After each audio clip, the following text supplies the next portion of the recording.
ముందు చూపుతో data centre policy ఆనాడు తీసుకొచ్చి అదానితో కూడా ఒప్పందం కుదుర్చుకుని వాళ్ళు కూడా ఆనాడు భూములు కేటాయిస్తాం జరిగింది, శంకుస్థాపన చేస్తాం జరిగింది.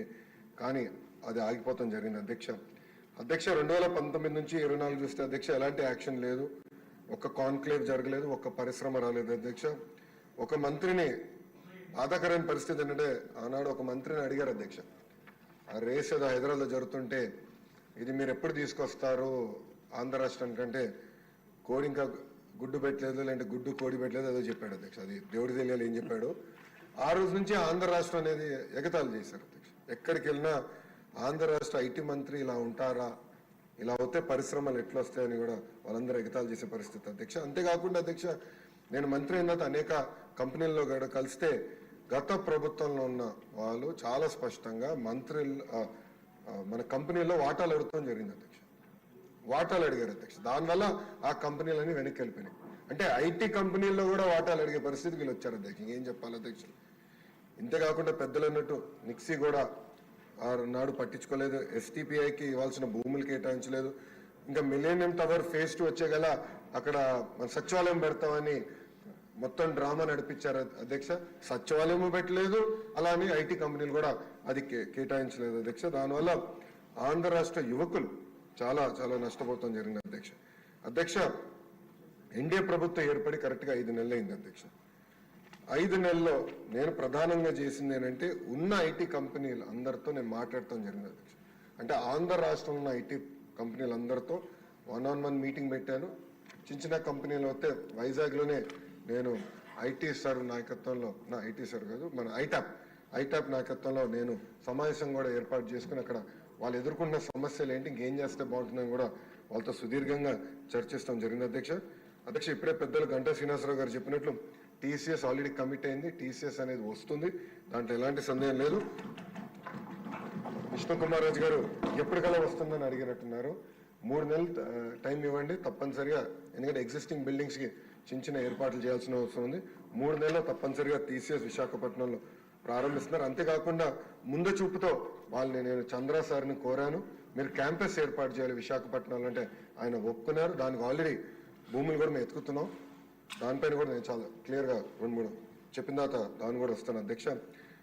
పెద్దలు వంశకృష్ణ గారు అడిగినట్లు అధ్యక్ష, ఇక్కడ ఎకో సిస్టమ్ కూడా ఏర్పాటు చేయాలి. దాంట్లో భాగంగా నేను కూడా ఐటీ కంపెనీలు అందరితో మాట్లాడినప్పుడు ఇన్ఫోసిస్తో కూడా మాట్లాడాను. వాళ్ళని కూడా ఒక క్యాంపస్ ఏర్పాటు చేస్తే బాగుంటుందని వాళ్ళని కోరాను. వాళ్ళు కూడా ఆల్రెడీ భూములు ఎత్తుకుతాం జరుగుతుంది అధ్యక్ష. ఏదో ఒక బిల్డింగ్ 500-600 కాదు, క్యాంపస్ అనేది అవసరం ఉంది. దానికి వాళ్ళకి భూములు కూడా ఇప్పుడు ఎత్తుకుతాం జరిగింది, మొదలుపెట్టాం అధ్యక్ష. నేను అనుకుంటా మాక్సిమం ఒక 6 monthsలో కొబ్బరికాయ కొట్టచ్చు నేను ఆశిస్తున్నాను. దానికి నేను చాలా కష్టపడుతున్నా.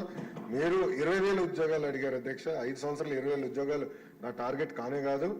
పెద్దలు అన్నట్టు 5 లక్షల ఉద్యోగాలు ఒక ఐటీ రంగంలో ఆంధ్ర రాష్ట్రంలో క్రియేట్ చేయాలని టార్గెట్ గా నేను పనిచేస్తున్నాను అధ్యక్ష. మనం యుఎస్ కూడా వెళ్ళాను, అనేక డేటా సెంటర్ సంస్థలతో కూడా నేను కలుస్తాను జరిగింది అధ్యక్ష. ఒకసారి చూస్తే 2019 నుంచి 24 వరకు గత ప్రభుత్వం దీనిపైన ఎలాంటి ఫోకస్ పెట్టక డేటా సెంటర్ ఎకో సిస్టమ్ అటుపక్క విశాఖపట్నంలో, క్షమించాలి, అటుపక్క ముంబైలో, ఇంకో పక్కన తమిళనాడులో, అదేవిధంగా తెలంగాణలో వస్తాం జరిగింది అధ్యక్ష. అదే కానీ మనం కానీ ఆనాడు తీసుకొచ్చిన పాలసీ ముందలు తీసుకెళ్ళి ఉంటే Visakhapatnam data centre capital of the world అయ్యేది అధ్యక్ష. మనం చూస్తే డేటా సెంటర్స్ లో ప్రపంచవ్యాప్తంగా ప్రతి సంవత్సరం $300 బిలియన్ $300 బిలియన్ ఖర్చు పెట్టిపోతున్నారు అధ్యక్ష ప్రతి సంవత్సరం.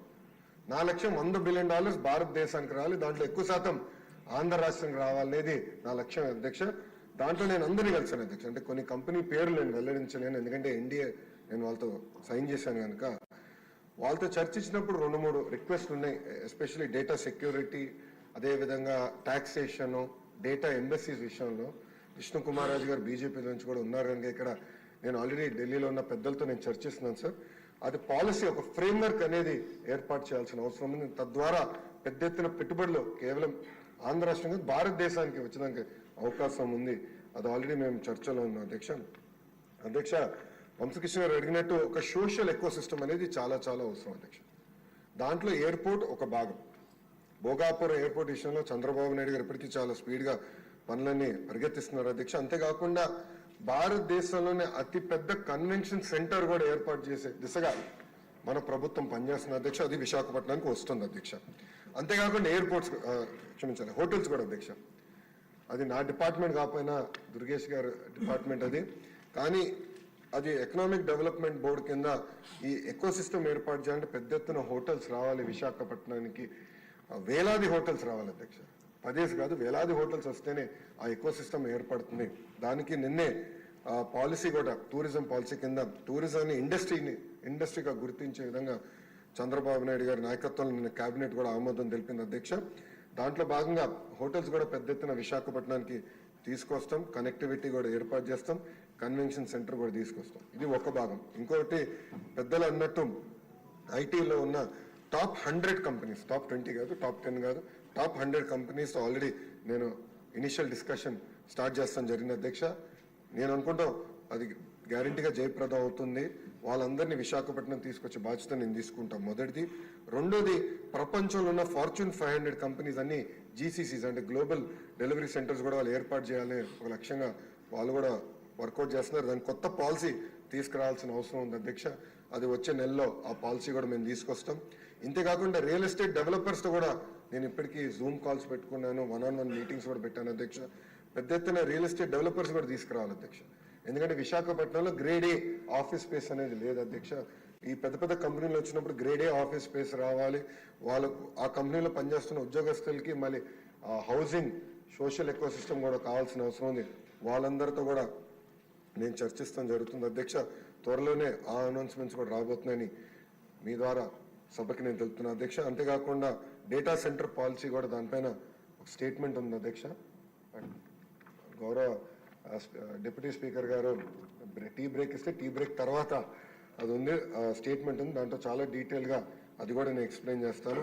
అంటే పాలసీస్ ఒక పక్కన, అవుట్ రీచ్ ఒక పక్కన, సోషల్ ఎకో సిస్టమ్, ఇదంతా మేము ఒక సమగ్ర యాక్షన్ ప్లాన్ అనేది మేము తయారు చేస్తాం జరిగిన అధ్యక్ష. విష్ణు కుమార్ రాజు గారు, గంటా శ్రీనివాస్ గారు పెండింగ్ ఇన్సెంటివ్స్ గురించి చెప్పారు అధ్యక్ష. అధ్యక్ష, నేను బడ్జెట్ కోసం నేను వెయిట్ చేస్తా ఉన్నాను. బడ్జెట్లో 500 కోట్ల రూపాయలు పెండింగ్ ఇన్సెంటివ్స్ క్లియర్ చేసేదానికే ఐటీ ఎలక్ట్రానిక్స్కి కేశవ్ గారు కూడా కేటాయిస్తాం జరిగింది. అది అసెంబ్లీ సెషన్ అయిన తర్వాత తప్పనిసరిగా ఇన్సెంటివ్స్ అని ఆ కంపెనీస్కి అందించే బాధ్యత మేము తీసుకుంటాం అధ్యక్ష. దాంట్లో ఎలాంటి సందేహం లేదు. చివరికి అధ్యక్ష, నేను చంద్ర గారిని కలిసినప్పుడు అడిగాను ఆయన సలహా ఏంటి నాకని. ఆయన ఒక మాట అన్నారు అధ్యక్ష, ఇప్పుడు కంపెనీస్ అందరు కూడా $5 billion, $10 billion, $15 billion పెట్టుబడి పెడుతున్నారు. ఒక నెల డిలే అయినా, ఒక 3 నెలలు డిలే అయినా మా బిజినెస్ ప్లాన్ మొత్తం తారుమారు అవుతుంది. So speed of doing business మీద మీరు డెలివర్ చేయండి, తప్పనిసరిగా అందరూ ఆంధ్ర రాష్ట్రానికి వస్తారు అని చాలా స్పష్టంగా ఆయన కూడా నాకు చెప్తాం జరిగింది అధ్యక్ష. తప్పనిసరిగా ఈజ్ ఆఫ్ డూయింగ్ బిజినెస్ కాదు, స్పీడ్ ఆఫ్ డూయింగ్ బిజినెస్ పైన మేము ఫోకస్ చేస్తున్నాం అధ్యక్ష. అధ్యక్ష, ఈరోజు నేను గర్వంగా చెప్తున్నా, కంపెనీల వెనకాల నేను పరిగెడుతున్నా అధ్యక్ష. ఒక డేటా సెంటర్ కంపెనీ వాళ్ళు వచ్చారు, మన స్పీడ్ చూసి ఇంకా పెద్ద ప్లాన్ తీసుకొస్తానంటే నేను ఫోన్ చేసి ఇంకా మీరు ఎందుకు రావట్లేదని ప్రతి వారం నేను ఫాలోఅప్ చేస్తున్నాను అధ్యక్ష. అధ్యక్ష, మొన్న కూడా మీరు చూసారు, రిలయన్స్ అనౌన్స్ చేసింది మన గ్రీన్ బయో ఫ్యూల్స్కి. దాని గురించి అధ్యక్ష నేను వాళ్ళకి ఫోన్ చేసి కంగ్రాచులేషన్స్, ఈరోజు ఎంఓయూ అయిపోయింది, 500 మీరు ఎప్పటికల్లా పూర్తి చేస్తాను తిప్పి వాళ్ళు నాకు చెప్పింది ఏంటంటే ఆంధ్ర రాష్ట్రం ఇంత ఫాస్ట్గా మూవ్ అవుతుందని మేము ఊహించలేదు. 500 కాదు 700 సెంటర్లు మేము ఆంధ్ర రాష్ట్రంలో పెడతామని తిప్పి నాకు హామీ ఇస్తాను అధ్యక్ష. సో భారతదేశం మొత్తం ఈరోజు ఆంధ్ర రాష్ట్ర వైపు చూస్తుంది, ప్రపంచం మొత్తం ఆంధ్ర రాష్ట్ర వైపు చూస్తుంది. తప్పనిసరిగా స్పీడ్ ఆఫ్ డూయింగ్ బిజినెస్ ద్వారా మనం డెలివర్ చేస్తాం అధ్యక్ష. ఇక్కడున్న శాసనసభ్యుల్ని కోరుతున్నాను, మీ తరఫున ప్రపంచంలో ఉన్న తెలుగులందరూ కూడా కోరుతున్నారు అధ్యక్ష. వాళ్ళందరూ ఈరోజు ఉన్నత స్థాయిలో ఉన్నారు, వాళ్ళ కంపెనీలో నంబర్ 1 కాకపోతే నంబర్ 2 పొజిషన్లో అనేక మంది తెలుగు వాళ్ళు ఉన్నారు. మా తలుపులు మీకోసం ఎప్పుడు తెరిచి ఉంటాయి.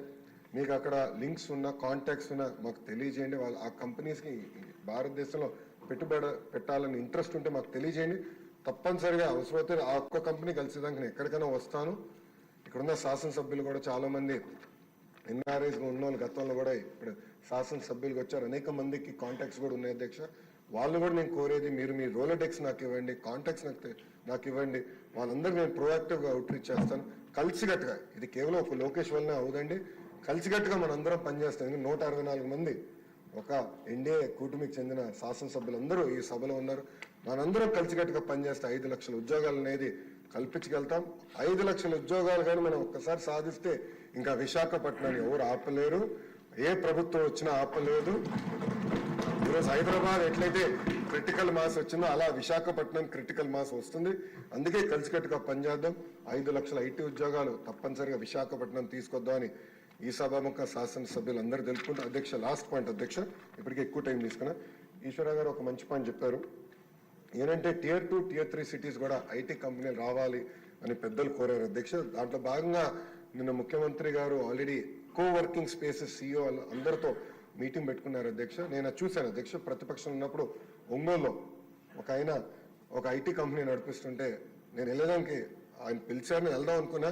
పొద్దునకి మళ్ళీ ఆ ప్రభుత్వం నుంచి ఫోన్లు వచ్చి లొకేషన్ తీసుకొచ్చి ఇది కట్టేస్తుంటే పాపం మళ్ళీ ఆయన వచ్చి క్షమించండి, మీరు వస్తే మాకు ఇబ్బంది అని చెప్పే పరిస్థితి అధ్యక్ష. బట్ ఆ కంపెనీ ఎలా చేశారో మేము అంతా చూసాము.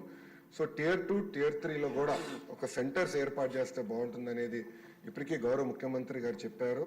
అదేంటంటే కోవర్కింగ్ స్పేస్ ప్రభుత్వం కొంత తయారు చేస్తుంది, అంటే PPP ద్వారా ప్రైవేట్ సంస్థలతో ఒప్పందం కుదుర్చుకుని తయారు చేస్తాం. దానికి ఒక సెపరేట్ ఇన్సెంటివ్ స్ట్రక్చర్ క్రియేట్ చేయాలని ముఖ్యమంత్రి గారు చెప్పారు.